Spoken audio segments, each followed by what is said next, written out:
Hi everyone, my name is Justin Selby. I'm a mentor here at LEADucation, and today I'll be going over day 3 of how to take effective notes. As a quick overview for today, we'll do a 10-minute video covering 3 different types of notes, which are Cornell notes, visual notes, and mind maps. And then we'll have 3 6 to 7 minute practice videos for you to practice each of those types of notes. And then there will be an option 17-minute advanced level video for you to practice too if you want to. Starting off with Cornell notes, they were created by a professor at Cornell University, hence the name. You divide your page into a notes section in the middle, a Q section on the left side, and a summary section at the very bottom. And this Q section is flexible in what you want it to be. A lot of people use it for keywords or questions or definitions, but it's really up to you.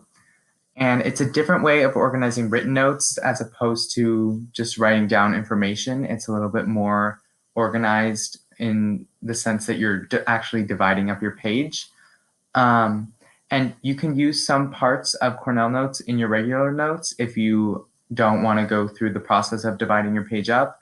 So for example, I used the summary part last year for my history readings because I found that to be helpful because they were super, super long and had lots of information. And so it was a good way for me to check my understanding by just summarizing it in a couple sentences.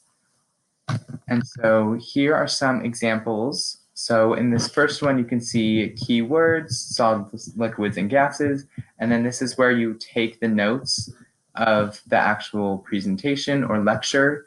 And then you write the summary after the lecture, typically, although if you want, you can write it during too. And then here's just another example that's not made digitally to just illustrate what Cornell notes are. And so here's a question, another key term, and yeah, and you don't have to just fit it onto one page. You can do multiple pages. The second types of notes that we will go over is visual notes. These are more time consuming than written notes, but they're definitely the most open-ended style of note-taking in this lesson in that you can really, really go in any direction that you want, and you can do whatever you want with this. I find that these work better with larger blank pieces of paper instead of lined paper.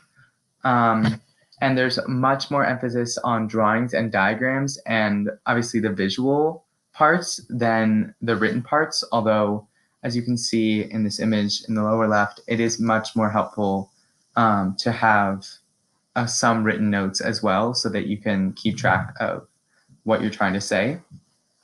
And so something important to note for these is have fun. If drawing is the way that you learn best, then these might be a great style of note-taking for you, but make sure to also get down the right information because in the end, it is still taking notes. And so here's a couple examples. You can see lots of arrows are used.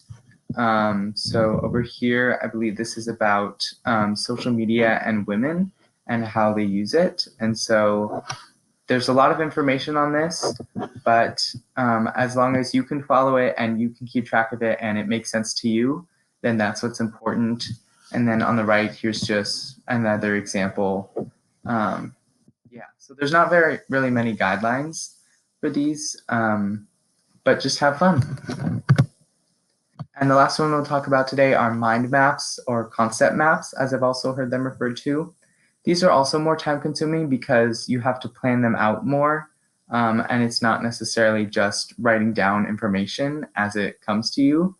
And so the basic idea for this is that you have one central topic in the middle with sub-ideas branching out in lots of different directions, and then sub-ideas from that, as you can see in the lower left again.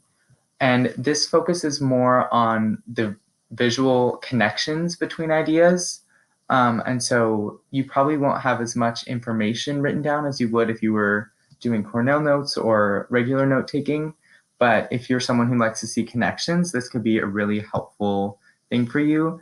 And you also don't have to make it in the moment. You can do regular notes or some other style of note taking and then make it afterwards and convert your notes into this form if that makes more sense for you.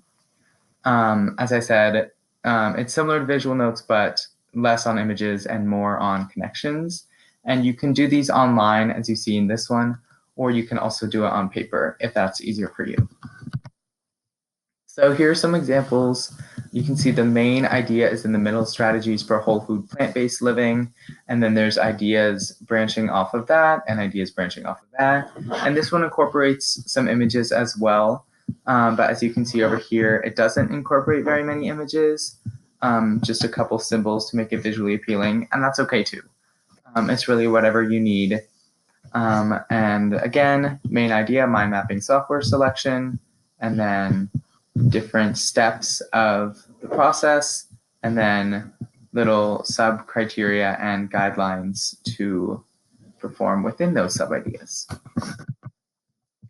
And so the first practice video, this is from a series from It's Okay to Be Smart on human evolution and that process.